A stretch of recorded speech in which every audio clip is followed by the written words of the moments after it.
दोस्तों, एक बार मैं खेल देखने गया, बच्चों का खेल हो रहा था। एक स्कूल का नहीं, बहुत सारे स्कूल के बच्चे एक गांव में इकट्ठा हुए और वहां पर बच्चों का खेल हो रहा था। बच्चों की खेल की प्रतियोगिता हो रही थी। तो वहां पे अच्छे अच्छे खेल खेल रहे थे, खो खो, कबड्डी, फुगड़ी, लंबी दौड़, लंबी कूद। तो मैं भी खेल देख रहा था। तो मैं खेल देखते देखते उस जगह पे पहुंचा जहां पर लंबी कूद हो रहा था। तो लंबी कूद के मैदान को मैंने देखा, वहाँ पर एक लाइन खींचा गया है चूना से और उसके सामने थोड़ी दूर तक रेत को बिछा के रखा गया है। तो उसके बाद मैंने देखा कि जो पहले नंबर का खिलाड़ी था वो दौड़ते दौड़ते आया और यहाँ से उन्होंने जंप किया और इस स्थान तक उसने जंप किया। उसके बाद क्या हुआ पता है? आप लोगों को तो पता ही होगा। टीचर आया और टीचर यहाँ से लेकर यहाँ तक को टेप के माध्यम से नापे, मीटर टेप में। और नापने के बाद उसने लिखा, यहाँ पर बच्चे का नाम लिखे और लिखा 3.1 मीटर, अपने डायरी में लिखा। ठीक है। उसके बाद दूसरा बच्चा भी जंप किया और जंप करने के बाद वह जो है 3.09 मीटर जंप किया। ठीक है। अब जो है बाकी जो दर्शक थे वो खूब ताली बजा रहे थे कि ये ज़्यादा आ गया, ये कम आया है। अब उसके बाद टीचर जो है अपना काम कर रहा था। तो उस खेल में 5 खिलाड़ियों ने हिस्सा लिया था। तो पांचों खिलाड़ियों का जो प्रदर्शन है वो इस प्रकार से था। तीसरे बच्चे ने इतना जंप किया, चौथे बच्चे ने इतनी लंबी दूरी जो है जंप किया, उसके बाद पांचवें बच्चे ने इतना लंबा जंप किया। खेल खत्म हो गई।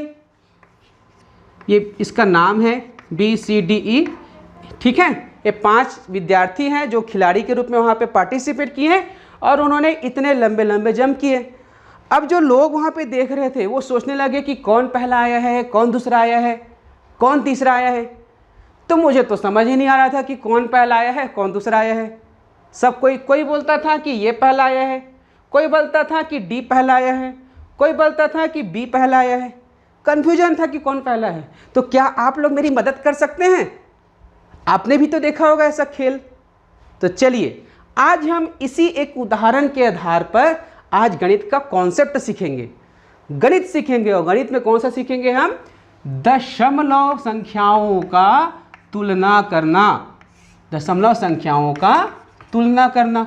देखो दोस्तों, तुलना शब्द जो होता है उसके माध्यम से हम यह जानते हैं कि इनमें से कौन ज़्यादा है, कौन कम है और कौन जो है बराबर है। 3 चीज़ हम जानते हैं। आपने संख्याओं का तुलना करना सीखा, भिन्न संख्याओं का तुलना करना सीखा और जब आपने तुलना करना सीखा है तो आज आप दशमलव संख्याओं का तुलना करना भी सीख जाएंगे। इसके साथ ही साथ इस खेल में 5 खिलाड़ी को इनाम देना था। तो उसमें ये बताइए कि कौन पहला आया है, कौन दूसरा है, कौन तीसरा है, कौन चौथा है, कौन पांचवा है। तो इसके बारे में भी एक गणित का कॉन्सेप्ट छिपा हुआ है, उसको भी हम बताएंगे। तो दोस्तों, मैं नारायण प्रसाद देवांगन स्वागत करता हूं आप सभी का आपके अपने चैनल उज्ज्वल लक्ष्य में, जिसमें आप सीखते हैं गणित को बहुत ही बेसिक तरीके से। यदि आपने अभी तक हमारे चैनल को सब्सक्राइब नहीं किया है तो सबसे पहले नीचे में जो लाल बटन है उसे सब्सक्राइब कर लीजिए और बेल आइकन को अवश्य दबाइए, जिससे जो भी नया वीडियो डालेंगे वो आपके मोबाइल तक नोटिफिकेशन के माध्यम से पहुंचेगा। आइए तुलना करते हैं। तो दोस्तों, तुलना करने के मैं 2 तरीके आपको बताऊंगा। एक वो तरीका जो हम पढ़ते हैं और दूसरा तरीका उसी में हमने कुछ चीज़ शामिल किया है, कुछ एक्स्ट्रा जो आपके लिए बहुत हेल्पफुल होगा, उसको बताते हैं। यदि हम यह देखें कि 3.1 और 3.09 में दोनों में से कौन सी संख्या बड़ी है और कौन सी संख्या छोटी है, तो सबसे पहले हमको यह देखना चाहिए कि दशमलव के पहले का अंक क्या दोनों में बराबर है कि अलग अलग है। तो यहाँ पर 3 है, यहाँ पर 3 है, तो इस स्थान पर दोनों संख्या में 3 है, तो यहाँ इस स्थिति तक दोनों बराबर है। अभी हम तुलना करेंगे इन दोनों के बीच में।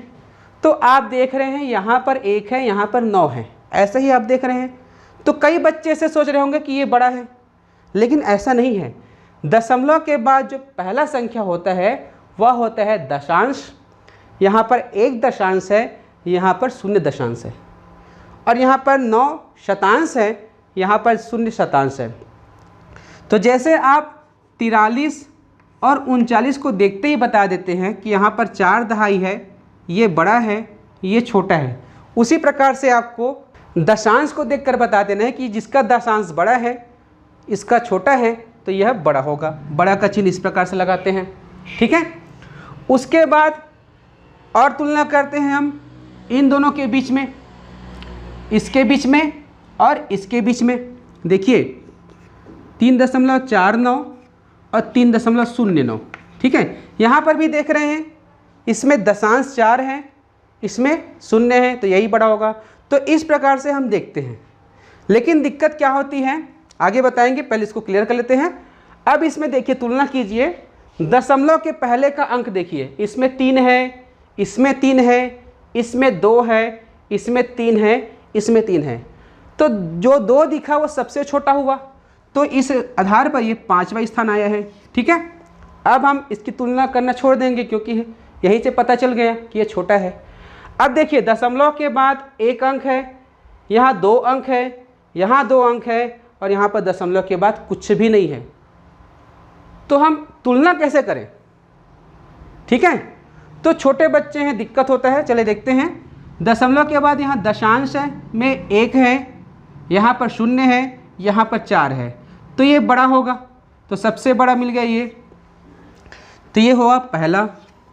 उसके बाद देखिए दशमलव के बाद 1 है, दशमलव के बाद 0 है, और यहाँ तो दशमलव के बाद कुछ भी नहीं है, तो ये हुआ दूसरा स्थान।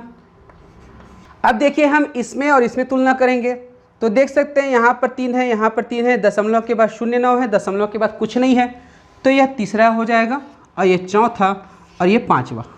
हो सकता है ऐसे बताने में कुछ बच्चों को दिक्कत हुई होगी, उनको समझ में नहीं आया होगा, तो हम जब एक और तरीका बता रहे हैं। देखो दोस्तों, हम जो है एक एक चीज़ को क्लियर कर रहे हैं यहाँ पर। तो देखिए आप क्या कीजिए, यहीं से समझिए। हम इसको लिखते हैं 3.1, 3.09, 2.9, 3.49 और 3। जब आप दशमलव संख्याओं की तुलना करें तो सुविधा के लिए क्या कीजिए, देख लीजिए कि किस संख्या में दशमलव के बाद सबसे अधिक स्थान है। तो आप देख रहे हैं दशमलव के बाद यहाँ 2 स्थान है, यहाँ पर भी 2 स्थान है, तो बाकी जितनी भी संख्या है उसको भी दशमलव के बाद 2-2 स्थान में बदल दीजिए। यहाँ पर 1 है, 0 लगा दीजिए, तो दशमलव के बाद 2 अंक हो गया। इससे इसके मान में कोई अंतर नहीं होगा। यहाँ पर भी दशमलव के बाद 1 अंक है, इसको भी 2 अंक कर दीजिए, और यहाँ पर भी 2 अंक कर दीजिए। तो इस प्रकार देखिए अब लगभग एक जैसा दिख रहा है। अब इसमें हम तुलना करेंगे। तो दशमलव के पहले यहाँ पर 2 है, तो ये तो सबसे छोटा हो जाएगा, ठीक है, सबसे छोटा हो जाएगा ये। अब हम इसमें, इसमें, इसमें और इसमें तुलना करेंगे। तो आप देख रहे हैं यहाँ पर 0.10, 09, 49, 00, तो ये बड़ा दिख रहा है, यही सबसे बड़ा है। उसके बाद ये दूसरा दिख रहा है, देखियो। उसके बाद देखिए 0.09 और 0.00, ये बड़ा दिख रहा है। उसके बाद ये चौथा और ये 5वां। तो इस प्रकार से आप आसानी से बता दिए कि कौन जो है पहला स्थान प्राप्त किया है और कौन दूसरा स्थान प्राप्त किया है। अब इसको हमको जमाना है कि कौन पहला आया है, कौन दूसरा, तीसरा, चौथा और ये 5वां, ठीक है। जमाना है तो आप देख लो पहला कौन आया है, ये वाला कौन सा है, डी। तो पहला आया है डी, जिसने कितना लंबा जंप किया, 3.49। उसके बाद दूसरा किसने प्राप्त किया है, इसने, ए वाले ने, तो ये आया है 3.1। उसके बाद तीसरा कौन आया है बताइए, बी आया है जिसका 3.09, और चौथा आया है ई, जिसने जंप किया है 3 मीटर, और उसके बाद 5वां आया है सी, जिसने जंप किया है 2.9। अब आप देख रहे हैं, इसको मैं अल्पविराम लगा देता हूँ। अब आप देख रहे हैं कि सबसे पहले सबसे बड़ी संख्या आ गया, उसके बाद उससे छोटा, फिर उससे छोटा, फिर उससे छोटा, फिर उससे छोटा। तो यह गणित में एक कॉन्सेप्ट के भीतर है जिसमें हम इस प्रकार से सीखते हैं, धीरे धीरे छोटा हो रहा है, उसको हम क्या बोलते हैं? अवरोही क्रम। क्या बोलते हैं? अवरोही क्रम। तो यहाँ से हम दशमलव का अवरोही क्रम भी सीख गए, अर्थात घटते क्रम सीख गए। अब देखिए इसी उदाहरण में कितने सारे गणित के कॉन्सेप्ट छिपे हुए हैं। हमने यहाँ पर दशमलव का तुलना करना भी सीखा, उसके बाद दशमलव को अवरोही क्रम में जमाना भी सीखा। अब यदि हम इसको उल्टा कर दें, अर्थात पहले 2.9 को, फिर 3 को, फिर 3.09 को, फिर 3.1 को, फिर 3.49 को, तो इस प्रकार से धीरे धीरे बढ़ते जाएगा और उसे कहा जाएगा बढ़ते क्रम, अर्थात आरोही क्रम। तो इस प्रकार से जो है आप जो है गणित के कॉन्सेप्ट को आपके आसपास की चीज़ों से सीख सकते हैं। तो ये तो था बेसिक कॉन्सेप्ट।